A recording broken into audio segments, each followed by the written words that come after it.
Assalamualaikum warahmatullahi wabarakatuh. Selamat pagi untuk kamu yang sedang menyaksikan video pembelajaran ini. Masih di channel Junaidi Fayat. Kali ini kita akan membahas sebuah materi di mana materi yang akan kita bahas merupakan bab ke-12 dari muatan pelajaran PLBJ. Adapun materi yang akan kita bahas adalah mengenal tempat wisata bersejarah di Jakarta. Dan bisa kita lihat ya di gambar di layar yang Anda sedang lihat. Ini adalah salah satu contoh objek wisata sejarah yang ada di Jakarta, yaitu Museum Gajah. Tujuan pembelajaran kita pada video pembelajaran kali ini adalah terdiri dari 4 tujuan. Yang pertama, mampu menyebutkan wisata sejarah yang ada di Jakarta. Kedua, mampu menjelaskan tempat wisata sejarah di Jakarta dengan bahasa Inggris. Ketiga, mampu menuliskan manfaat tempat-tempat sejarah yang ada di Jakarta. Dan yang terakhir, keempat, mampu menuliskan pengalaman ke tempat sejarah di Jakarta.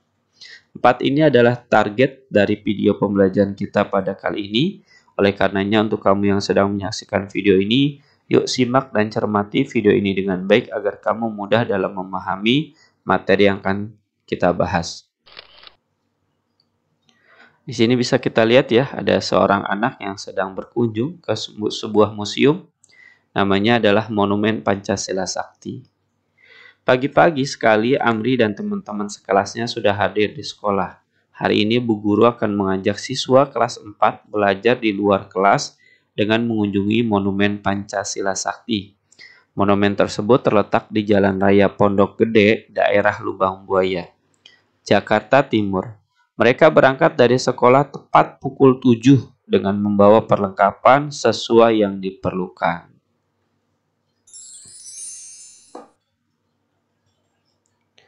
A. Berbagai objek wisata sejarah di Jakarta. Ayo menyimak. Jakarta sebagai kota besar sudah tentu dikenal banyak orang, baik orang Indonesia maupun orang luar negeri. Oleh karena itu, Jakarta banyak dikunjungi orang dengan berbagai keperluan. Kondisi Jakarta sekarang sudah banyak berubah. Di sana banyak ditemui gedung tinggi menjulang serta penghijauan di pinggir-pinggir jalan yang tampak subur. Kota Jakarta memiliki banyak tempat rekreasi. Tempat rekreasi di Jakarta banyak macamnya.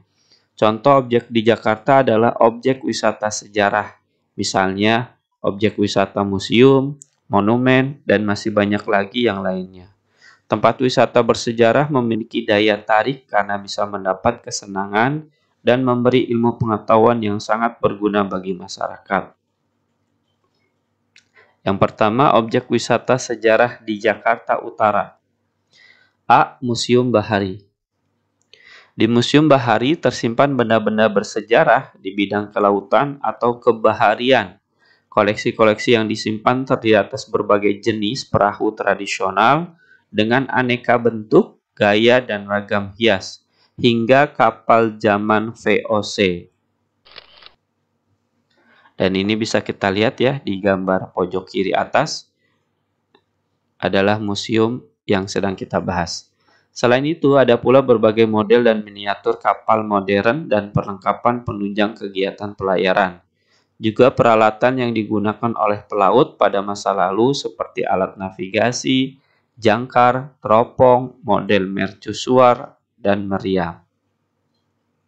B. Pelabuhan Sunda Kelapa. Pelabuhan ini merupakan tempat kapal melakukan bongkar muat barang. Zaman dahulu tempat ini menjadi pelabuhan tersibuk dan berjaya. Pelabuhan ini juga dikelilingi oleh beberapa situs bersejarah, misalnya Museum Wayang, Museum Bahari, dan beberapa museum lainnya.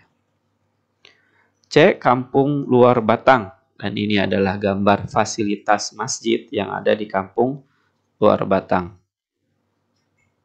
Kampung ini merupakan alternatif wisata bagi penduduk Jakarta Utara. Berlokasi di belakang Museum Bahari, Kampung Luar Batang adalah sebuah peninggalan sejarah yang dipercaya sebagai permukiman tertua di Jakarta yang telah berdiri sejak tahun 1630. Tempat ini yang paling terkenal adalah masjidnya, yaitu Masjid Luar Batang. Di dalam masjidnya terdapat sebuah makam dari Habib Hussein. Tempat ini cocok bagi yang mereka suka berwisata sejarah, petualangan, dan religi. 2 objek wisata sejarah di Jakarta Pusat. Yang pertama, Monumen Nasional atau Monas. Monas dikelilingi Jalan Medan Merdeka. Kendaraan umum banyak yang melintas di jalan tersebut. Adapun Monas terdiri atas beberapa bagian. Yang pertama, ruang diorama adalah ruang yang menggambarkan peristiwa perjuangan bangsa Indonesia. Ruang ini terletak di bawah tanah. 2. Ruang kemerdekaan adalah ruang tempat menyimpan teks proklamasi kemerdekaan Indonesia.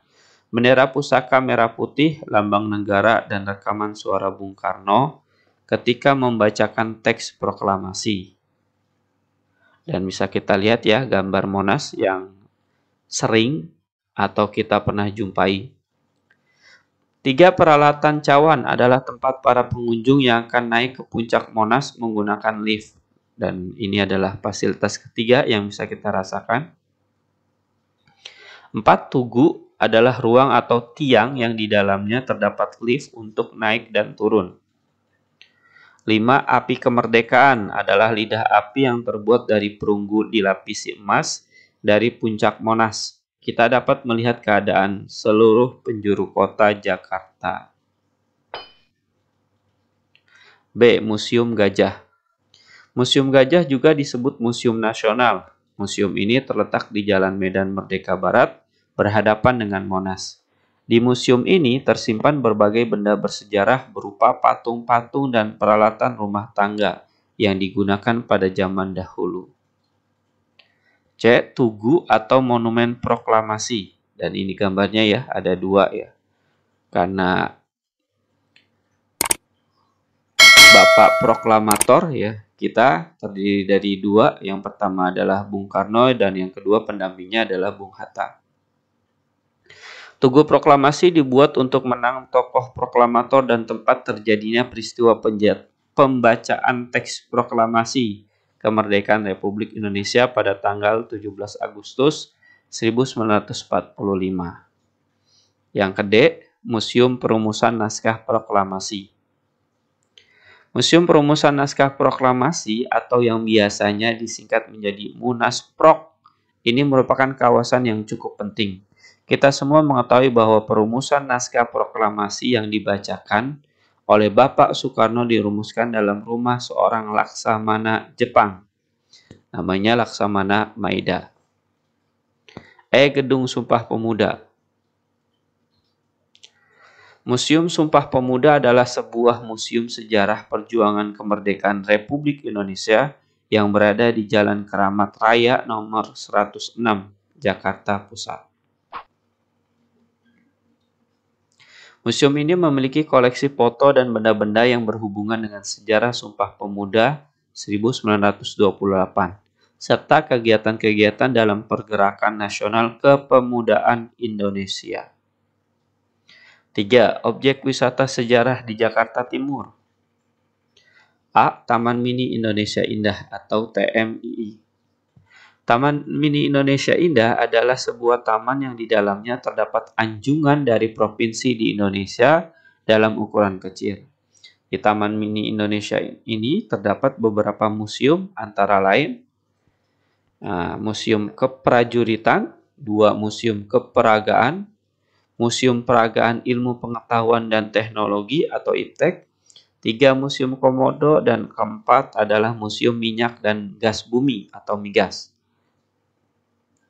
Di Taman Mini Indonesia Indah juga terdapat beberapa taman, antara lain Taman Anggrek dan Taman Burung. Beberapa tempat rekreasi yang diminati masyarakat antara lain. Dan ini bisa kita lihat ya gambarnya merupakan Teater Keong Emas. Yang pertama adalah kolam renang, Taman Renang Ambar Tirta, kedua Istana Anak, ketiga Kereta Gantung, dan keempat adalah Teater Keong Emas. Dan ini bisa kita rasakan manakala kita ke Taman Mini Indonesia Indah. Di Teater Keong Emas kita dapat menyaksikan film kebudayaan dari berbagai wilayah di Indonesia yang ditampilkan pada sebuah layar raksasa. B. Monumen Pancasila Sakti. Ini gambarnya ya, bisa kita lihat di bawahnya. Monumen ini merupakan monumen untuk mengenang para pahlawan revolusi. Pahlawan revolusi adalah pahlawan yang gugur atau menjadi korban gerakan G30 SPKI.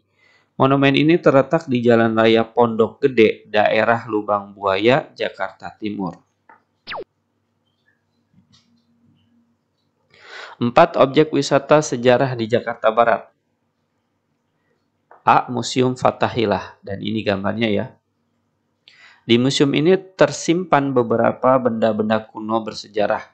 Bangunan ini merupakan bangunan peninggalan kolonial Belanda. Museum ini terdapat penjara bawah tanah. Penjara tersebut untuk menahan para pemberontak yang melawan Belanda. Museum ini terletak di Kecamatan Taman Sari. B. Museum Keramik. Museum ini terletak di sekitar Museum Fathahillah. Di museum ini tersimpan benda-benda keramik peninggalan zaman dahulu.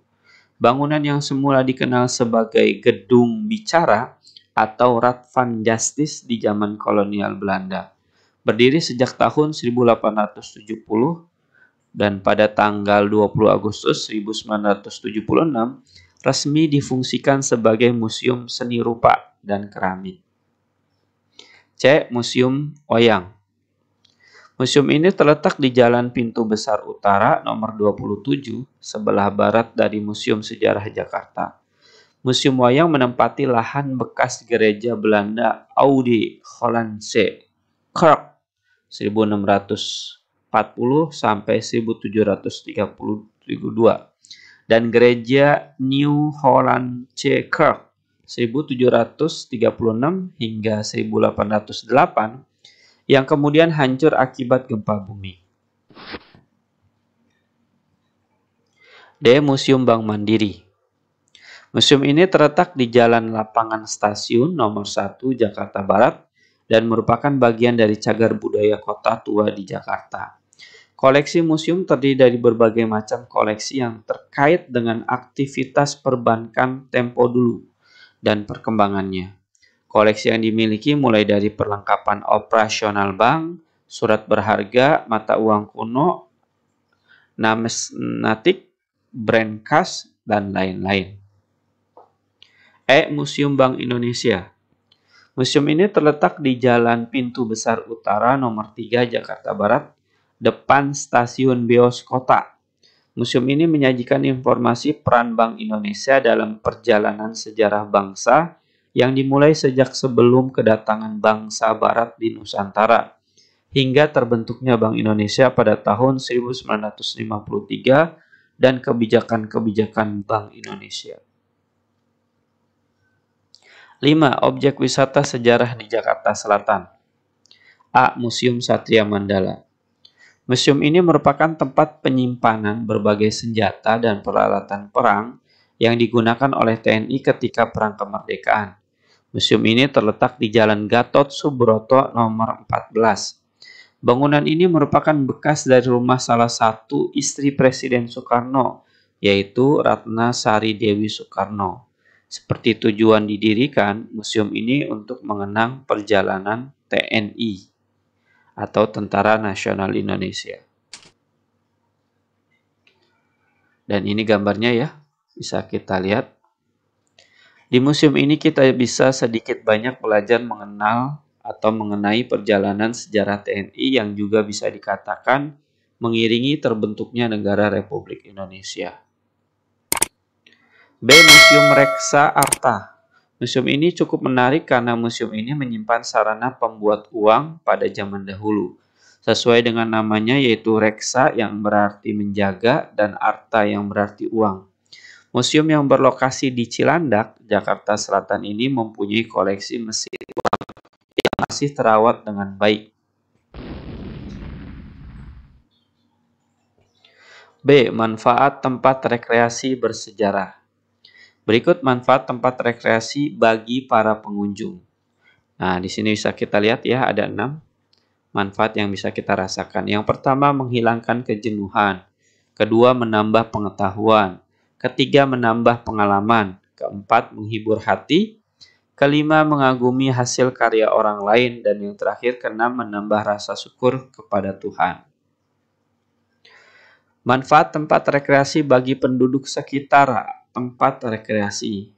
Di sini bisa kita lihat ya, ada 3 bagi warga sekitar. Yang pertama, menciptakan lapangan pekerjaan. Kedua, meningkatkan penghasilan. Dan yang terakhir, ketiga, menikmati sarana yang ada. C. Tata tertib di tempat rekreasi bersejarah. Dan ini bisa kita lihat ya, mengantri atau tertib untuk membeli tiket masuk. Berikut beberapa tata tertib yang biasa ada di tempat rekreasi. 1. Membuang sampah pada tempatnya. 2. Ikut menjaga fasilitas yang ada. 3. Membayar karcis masuk. 4. Menjaga kelestarian pohon di taman. 5. Berbudaya antri dengan tertib. Keenam, memelihara kebersihan dan keindahan. 7. Menjaga ketertiban dan kesopanan. Inilah tata tertib yang bisa kita laksanakan manakala kita pergi ke tempat rekreasi. D. Menuliskan pengalaman ke tempat sejarah di Jakarta dengan bahasa Inggris. Sampai di sekolah, guru memberikan tugas membuat laporan kunjungan ke museum dengan memakai bahasa Inggris. Siswa meminta bantuan orang tua apabila mendapatkan kesulitan membuat laporan sederhana dalam bahasa Inggris. Kelompok AMRI segera berdiskusi untuk menyelesaikan tugas tersebut. Mariam bertugas mengumpulkan dan membahas catatan yang dikumpulkan anggota kelompok. Laporan tersebut akan diketik dengan rapi sebagai laporan kerja kelompok secara bersama-sama. Dan ini adalah materi yang terakhir ya pada bab ke-12 yang sedang kita bahas. Setelah kamu menyaksikan video ini dari awal hingga akhir, kemudian kamu mendapatkan latihan soal ini, silakan kamu jawab latihan-latihan soal ini dengan jawaban yang benar dan tepat dan jawaban sesuai dengan pembahasan yang kita bahas tadi. Jawablah sesuai dengan jawaban yang kamu bisa sesuai dengan kemampuan kamu sendiri tanpa harus meminta bantuan atau menerima bantuan dari orang lain. Jika kamu kesulitan dalam menjawabnya, silakan kamu mengulang kembali video ini dari awal hingga akhir.